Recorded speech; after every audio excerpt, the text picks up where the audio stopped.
بسم اللہ الرحمن الرحیم۔ MQI سویڈن بالخصوص اسٹاک ہوم کی کمیونٹی کے لیڈرز، ریپرزنٹیٹیوز، اسکالرز، مختلف طبقہ زندگی سے تعلق رکھنے والے معزز اور محترم پاکستانی حضرات، احباب، خواتین، نوجوان اور بچے جو آج کی اس خوبصورت کانفرنس اور تقریب جو اسٹاک ہوم کی سرزمین پر منعقد ہے، جو ایک اہم topic concept of integration in Islam کے حوالے سے منعقد ہو رہی ہے، میں تشریف لائے ہیں۔ آپ کا تشریف لانا اور اتنی بڑی تعداد میں ہماری بہنوں کا، ہماری ماؤں کا، بیٹیوں کا، نوجوانوں کا، انٹلیکچوئلز کا اور کمیونٹی لیڈرز کا یہاں تشریف لانا باعث مبارکباد اور آپ کی اس طرح کے ٹاپکس پر دلچسپی کا اظہار ہے۔ اللہ رب العزت تحریک منہاج القرآن کے جملہ فورمز اور سویڈن کے گرد و نواح مولموں سے لے کر دیگر شہروں سے تشریف لانے والی تنظیمات اور عہدیداران وابستگان کو بھی خوش آمدید کہتا ہوں۔ میں بلا تمہید ٹاپک کی طرف آتا ہوں بتوفیق اللہ تعالی۔ آقا صلی اللہ علیہ وسلم نے ہجرت مدینہ کے بعد وہ سرزمین جو یثرب کی سرزمین کہلاتی تھی،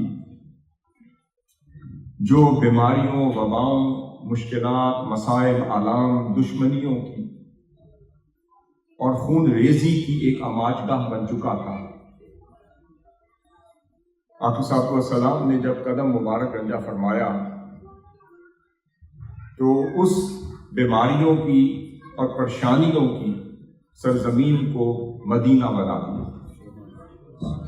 مدینہ اس کا جو پلورل ہے وہ مدن سے ہے اور یہ مدائن سے بھی ہے۔ اس کا مطلب ایک کلچرڈ سوسائٹی، ایک سویلائز سوسائٹی، ایک ایسا معاشرہ جو سویلائزڈ بھی ہو، ویل کنیکٹڈ بھی ہو، انٹیگریٹڈ بھی ہو اور اپنی ثقافت، اپنے نارمز، اپنے کسٹمز پر اجتماعیت کے ساتھ چل رہا ہو اور ایک دوسرے کے حقوق کی پاسداری بھی کر رہا ہو، برابری کے ساتھ بھی چل رہا ہو، جہاں ایکویلٹی بھی ہو، جہاں رول آف لا بھی ہو، جہاں ڈسپلن بھی ہو، جہاں مورالٹی بھی ہو، جہاں ہیومن رائٹس بھی پنپتے ہوئے نظر آ رہے ہوں، اور جہاں پر ایک سویلائزڈ اور کلچرڈ معاشرہ ایک رول ماڈل بن کر تمام ہیومنسٹک پرسپیکٹو پہ چل رہا ہو، اسے مدینہ کہتے ہیں۔ آقا صلی اللہ علیہ وسلم نے اس بکھرے ہوئے معاشرے کو جو نسل بعد نسل خون ریزی کی نظر ہو چکا ہوا تھا، اسے ایک پرامن معاشرہ اور گہوارہ بنا دیا۔ آقا صلی اللہ علیہ وسلم نے for the first time after his immigration to the state of Medina اور یثرب کی سرزمین پر جب پہلا آئین عطا کیا، پہلا دستور عطا کیا، پہلا کانسٹیٹیوشن عطا کیا، جس کی چھتری تلے ایک ایسی قوم کو وجود عطا کیا جسے ہم تاریخ میں پہلی دفعہ for the first time pluralistic society کا نام دیتے ہیں، جسے ہم ایگیلیٹیرین سوسائٹی کا نام دیتے ہیں، جسے ہم پیسفل کو ایگزسٹنس کے ماڈل سے منسوب کرتے ہیں، جسے ہم پھر multi ethnic society, multi cultural society اور ہائیبرڈ سوسائٹی سے بھی موسوم اور منسوب کرتے ہیں۔ اس معاشرے کو آقا صلی اللہ علیہ وسلم نے ایک آئین عطا کیا اور ایک کوڈ آف لائف عطا کیا، ایک نظام حیات عطا کیا، اور آقا صلی اللہ علیہ وسلم نے وہاں رہنے والے باشندوں کو ایک شعور عطا کیا اور آپس میں ایک ایسا ان کو ماڈل عطا کیا۔ سب سے پہلے ہم اس کو اسٹڈی کرتے ہیں کہ جو آرٹیکل ہے ریاست مدینہ کے آئین کا، کانسٹیٹیوشن آف مدینہ کا جو آپ نے عطا کیا، وہ 63 آرٹیکلز پر مشتمل تھا، اور آقا صلی اللہ علیہ وسلم نے ان 63 آرٹیکلز کی شکل میں ایک کمپلیٹ کوڈ آف لائف انہیں مہیا فرما دیا۔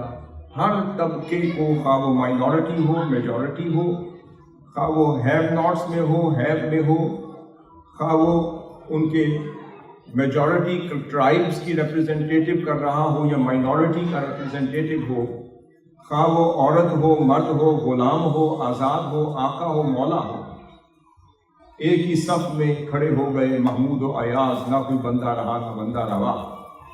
تو آقا صلی اللہ علیہ وسلم نے ان کو ایکویلٹی پر بیس کرتا ہوا ایک ایسا معاشرہ دیا اور ان کے حقوق کی ادائیگی کے ساتھ ایک ایسا نظم اور نظام حیات عطا کیا۔ میرے خیال میں وہ پہلی رات ریاست مدینہ میں ایسی آئی کہ کوئی شخص بھی رات کو بھوکا نہ سو سکا ہوگا، اور کوئی شخص کسی کے ظلم، کسی کے جرم اور کسی کے تعصب کی نظر ہو کر تڑپتا بلکتا ہوا اور آنسو بہاتا ہوا نہ سویا ہوگا، بلکہ فرحت کے ساتھ، انبساط کے ساتھ، سکون کے ساتھ یہ کہتا ہوا ضرور سویا ہوگا کہ ریاست مدینہ کے اگر سربراہ رسول اللہ صلی اللہ علیہ وسلم ہے تو اس جیسی ریاست اور نہیں ہو سکتی۔ آپ صلی اللہ علیہ وسلم نے فرمایا، پہلا آرٹیکل عرض کر رہا ہوں، میری اتفاق سے میں نے عرض کیا اس میں میری پی ایچ ڈی ہے، اور میں نے اس پر کانسٹیٹیوشن آف مدینہ کے 63 آرٹیکلز کو میں نے American, British, European constitutional principle سے میں نے کمپیریزن کیا ہے، کمپیریٹیو اسٹڈی کی ہے، اور اس میں سے میں نے سسٹمز ڈیرائیو کیے ہیں، اور ان سسٹمز کو میں نے ماڈرن کنٹمپریری سسٹم سے ڈیولپ کر کے اسلام کے نظام کی عظمت کو اللہ کے توفیق کے ساتھ کیا۔ آپ صلی اللہ علیہ وسلم نے فرمایا، ھذا کتاب من محمد نبی رسول اللہ، ھذا کتاب سے فرمایا یہ ریٹن کانسٹیٹیوشن ہوگا، اور من محمد نبی رسول اللہ، لا گیور اور اس کی جو اتھارٹی ہوگی وہ رسول اللہ صلی اللہ علیہ وسلم۔